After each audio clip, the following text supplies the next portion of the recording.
When you're wanting a wall hung vanity and the previous pipe used to go down into the floor like that, that'll be no good for you if you want a wall hung vanity, because you'll be able to see this pipe sticking right up underneath. So in order to have a wall hung vanity so you can see right underneath, we move this pipe up to the wall. So now the water waste goes straight out the wall like that.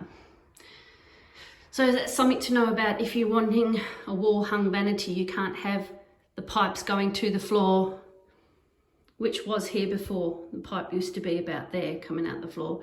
You'll either have to have it cut off and removed, or another way to do it is to get a vanity that goes all the way down to the floor so you don't see that pipe sticking up there.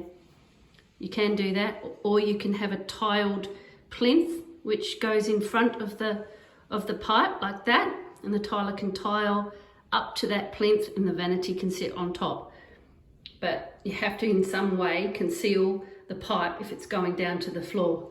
Some people, they like to sort of make a feature of it, I suppose, and they get a very nice chrome sheath to cover the pipe, and so you see a chrome pipe underneath instead of a plastic one, but I still think it looks like a pipe. So it's the best way to do it is to actually have the pipe move from a floor entry waste to a wall entry waste like that. So when the vanity's in later on, you'll be able to see the tiling will go up behind the vanity like that, and you won't be able to see any pipes coming out anywhere. It's just another tip for you. This is a PowerPoint, but it is safe because the vanity finishes here.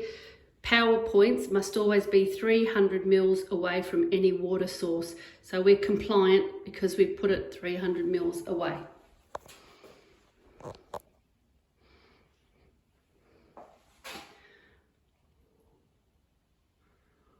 Also, just consider where the mixer tap in a shower is going.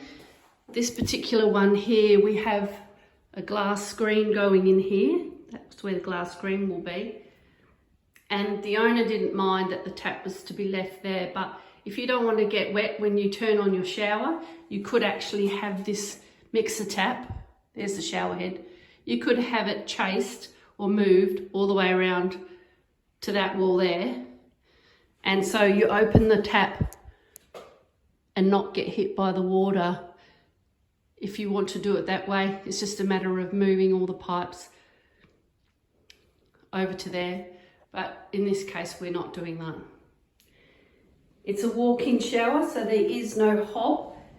We use what's called a piece of angle on the bottom, and that just delineates the shower area from the rest of the floor and helps us to have a small, tiny, weeny drop down on this end so that we have a good fall.